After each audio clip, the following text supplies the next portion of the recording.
Yes, my friends, it's match day and it's live as we play the arse at the Emirates. What could possibly go wrong, my friends? Russ from the West Ham Network, hope you're safe and well. For anyone new to the channel, I've had a bit of a spike in new subscribers, so thank you, welcome. What we try and do a couple of hours before kickoff is try and predict the starting 11. Now, I don't think it's going to be easy. I'll be honest. I don't think it's going to be easy today. We know the players who aren't going to play. Paqueta. Potter said that. Soufal unlikely to appear. Game too early. We know Somerville's not going to be available. We know Fulcrug's not going to be available. And we know Antonio's obviously not going to be available. The rest is up to discussion. Now, I've been toying with this in my head, and I don't know what Potter's going to do. We're away from home against Arsenal. We've had a really poor game against Brentford. I think if anything proved that Brentford game, it's some people should be starting and some people shouldn't be starting. And I think a few things. I think we could see a changing of the guard today. And I think we could see an unlikely debut today. Or unlikely start. But we might not. So I'm going to walk through. We could even see potentially 2 starting debuts. Maybe. I'm going to walk through my walk. Actually, I'm going to walk through my workings out. That's what I meant to say. I'm going to walk through my working. I'm going to walk through my workings out and see what we can come up with. Because I definitely think I can smell change in the air. I can smell a change in the air, my friends. Can you smell it too? Can you smell what the Russie's cooking? Now, let's start off with goalkeeper. I don't know.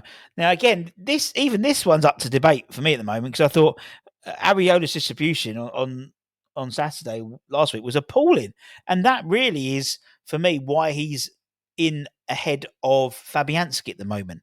I think when you put them up against each other, stats wise, they're both good shot stoppers. I think Fabianski commands his box better than Areola, but I think Areola's distribution is better than Fabianski. But then saying that, I think it was the last game at home. I thought, was it last but one game at home when Areola was in Fabianski was in goal? I thought he was doing a lot more with the ball than he has done previously.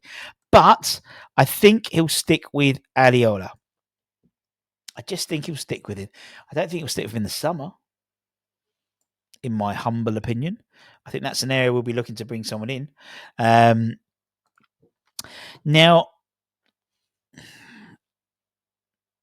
there's still a few question marks over players we don't know who are available.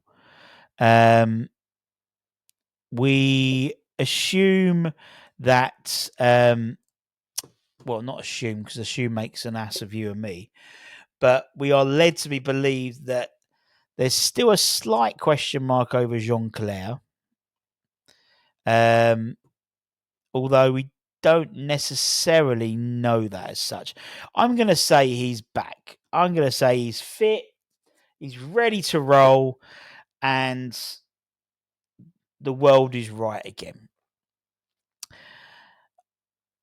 Now, I'm just trying to think what's the best way to do this. Okay, let's go. This is how I would like it to happen. Again, will it happen like this? I don't know. I'm assuming Jean-Claire is going to be okay. I'm assuming Kilman is fine. And also, just for the pace of Arsenal, I'm assuming a back 3 like that. I would love a back 3 like that. Because I think you've got the pace of Wan-Bissaka. For me, although he's great going forward, his main attribute and the main reason why we bought him was for his defensive aspects, not necessarily for his attacking aspects. We've got enough attacking players, and he can bring the ball forward, but it's that one-on-one, and he's got the pace. If they put the ball behind for people like a Trossard or someone like that to be able to, keep up with them, which I think if you put a Mav there or someone, I don't think you could necessarily do that. Now, I think, and again, just my personal opinion, I think this is the game where you see the change at left wing back. I think I read a stat. Emerson is the only player who has been subbed every one of Potter's games that he's featured in. We started in or something like that. I thought Ollie Scholes did more in his first half. Second half, they did again. Emerson did his first half. I think he kept Brian and Bremo really quiet. Where I think the first half, and Bremo was sort of running that left hand side or their right hand side. The open training session on Wednesday, wasn't it? Or it might be Tuesday, Wednesday. Scholes had Kudus in his pocket and training. So I think now's the time to make the change, and then you could give him, the next dozen games starting berth. He'll then have 15, 16 appearances under his belt. That's perfect. That's perfect for him going to the pre-season. So for me, Ollie's there. Now I might. What should we do now? Let me think.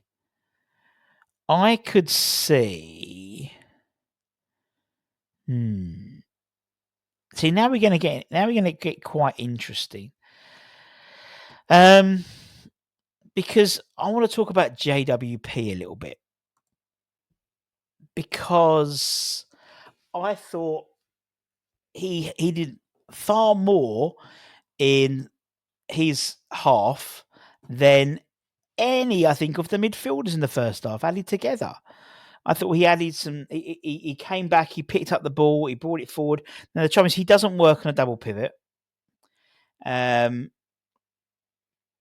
I haven't been impressed with Alvarez at the moment. I don't know whether Potter will be brave enough to not play an Alvarez type player. But also, I don't think he'll drop Thomas Souček.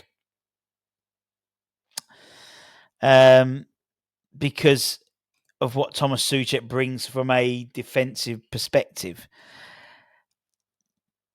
Let's move around, and I'm going to come back to that midfield, I think, in a little bit. Now, I mean, could Evan Ferguson start today?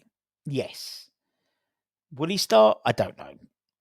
I mean, Potter in his press conference was saying that he thought 90 minutes was a bit too much for him, but who's assuming that he'll play 90 minutes? Usually, Antonio would only play 60 minutes and come off, or someone like that. So I wouldn't. He was playing down, really, sort of giving Ferguson I don't necessarily a starting berth, but I thought he came on and the boy looked really good. I thought he looked like someone who was eager to please. I'm going to let's assume that Ferguson plays. All right, if he plays, and I'm going to put the players around him. For me, I would give Kudus another shot in that 10 role. Now, my curveball today is Luis Guilherme. Now, the reason why it's a curveball is the reports, the news I've been hearing is he has really impressed Potter over the last couple of weeks of training, particularly this week. Seems to have a real fire in his belly, and Potter wants to reward that.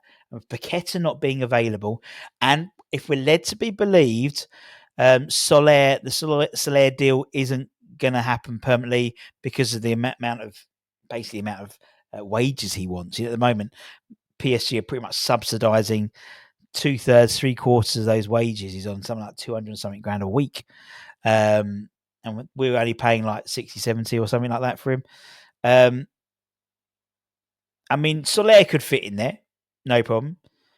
But I I think we might. I think he might do a wild card. I think he might do a wild card.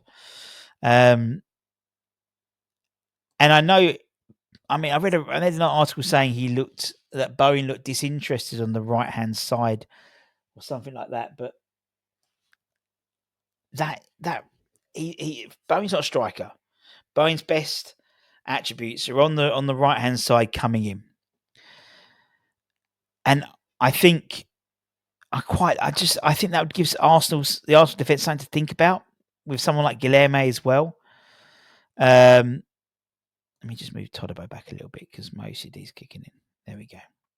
So then that midfield two, I mean, it's probably more likely to be that I would suggest. However, that was very fucking slow. There's a choice of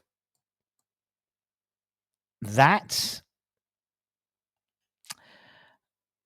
but I suppose you could do something like that. Whether you drop to Masucek is another thing. I think he's more likely to drop Alvarez, but then as long as JWP is given that sort of movement to go forward with the ball rather than be a pivot. I mean, you still got. I mean, you'll have. I mean,